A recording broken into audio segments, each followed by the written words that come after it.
Hello my friends, welcome to This Simple Sober Life. I am Joshua and I help others make simple changes to create a life of awesome. Welcome my friends, and today is Monday and the world has gone crazy. This coronavirus is just completely out of hand. Today I had a trainee who was actually sent home from work because he had a slight cough and a little bit of a sore throat. I understand that this thing is spreading rapidly, and there are some people who are super susceptible to it, and we absolutely need to be conscious about it, about spreading germs and things like that. But the mentality of people is just insane. When you go into a store and the shelves are completely empty, void of toilet paper and tissue, and now food is running in short supply, that is not only hurting the people around you, but that is hurting everyone. Because not only can other people not get the supplies that they need, but because of the laws of supply and demand, stores are going to have to start raising their prices. And that's not only going to hurt your pocketbooks, but it's also going to keep people from getting the supplies that they need. And so I highly encourage you to only get what you need. Go on a weekly basis and stock up and things like that. Take other people into consideration. And I really think that people are just making way too much out of this. We're panicking for really no reason, because most of the people who come down with this virus do get better. They experience flu-like symptoms. They'll have a fever that will last, a day or two. They'll have chills and muscle aches, much like the common flu virus. And so this is something that we can definitely get over.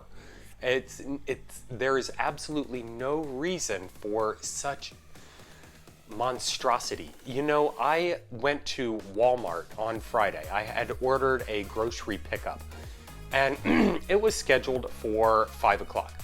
And I got a text saying that it was ready. So I head on over there, and then I immediately get a text saying, oh, you know what, we made a mistake. It's not ready, we'll let you know when it is. Well, I'm like, okay, well, if they're backed up, surely it can't take too long. So I go over to Walmart and I'm just sitting in their pickup area, and I'm waiting and I'm waiting and I'm waiting. And apparently hordes of people had been waiting for a very, very long time. And there was this one particular woman, and I was watching her, and she was going ballistic. Out there in the parking lot, she was just going crazy. She had one of those cheap painter's masks on, and she was holding it up to her face with one hand and using her other hand to scream and yell at people. And she was going from car to car, following around this poor grocery delivery boy, and he was a boy. He couldn't have been more than 18, and she was screaming at him like he could do something about it. It was insane. And then finally the managers came out, and she went crazy on the manager, and all the while holding this cheap mask that, as we know, doesn't do anything. And then she started squirting sanitizer at people. The way things are going, that's like $20 a pump. And she's just like squirting it at people as they walk by.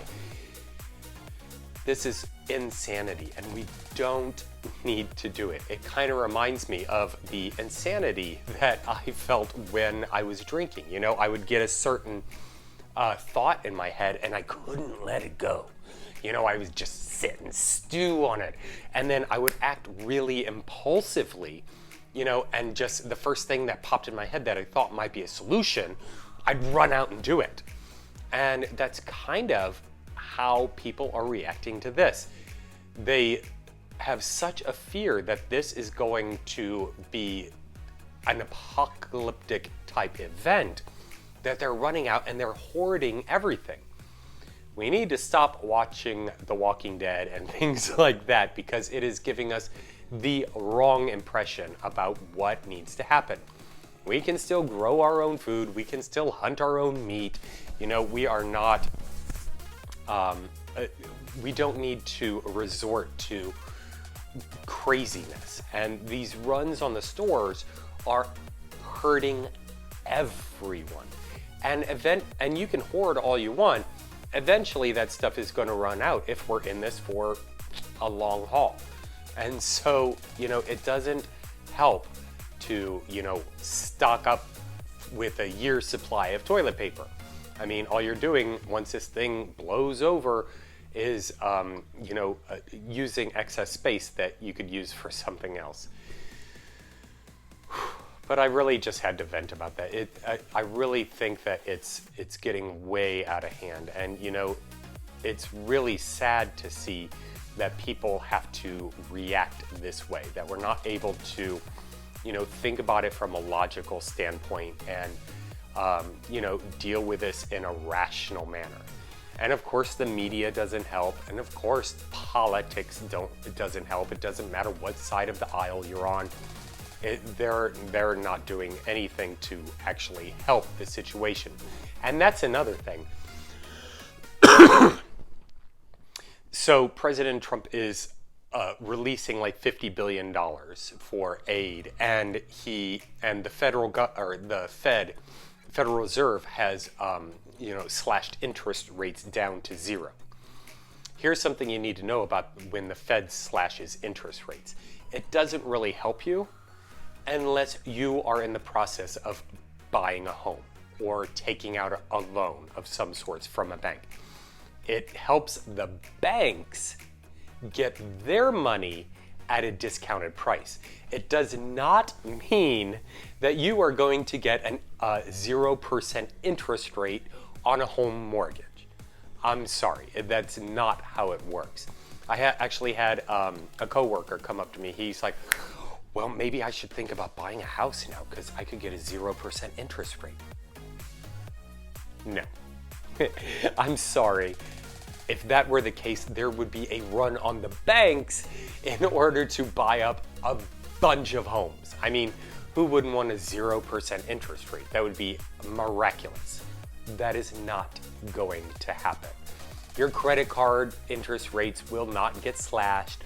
Your student loan rates, well, I think they did do pass a thing where student loans won't be paying interest, but that doesn't have anything to do with the Federal Reserve. So consumers, unless you're buying a big purchased item like a house or taking out a personal loan of some sort, that 0% interest rate won't help you at all. And they're trying to throw money at a physiological problem. Where they need to be putting the funds is into research so that we can, you know, get some sort of vaccine or whatever it is. And that was my other question. If this is a viral thing, can they even create a vaccine? Would a vaccine do anything? Or does this thing, like the flu, just have to run its course? I know we get the flu shot and things like that. You pump a small dose of whatever flu virus or flu strain is out there, and that's how your immunity builds up based on that strain. But if it's like other viruses, all it has to do is mutate, and then, you know, we're going through this all over again. So I guess my point is, let's stay calm, let's stay rational, let's stay sober, because this is nothing to drink over. I always said that, you know, if I knew the end of the world was coming, I'd get blitzed. But I'm pretty sure that is not happening right now. I hope you got value out of this. If nothing else, I hope you enjoyed my little rant. If you did, give it a big old thumbs up and make sure to subscribe. Hit that bell when you subscribe so you get notified each time I create a video. And I will talk to you soon. Take care, my friends.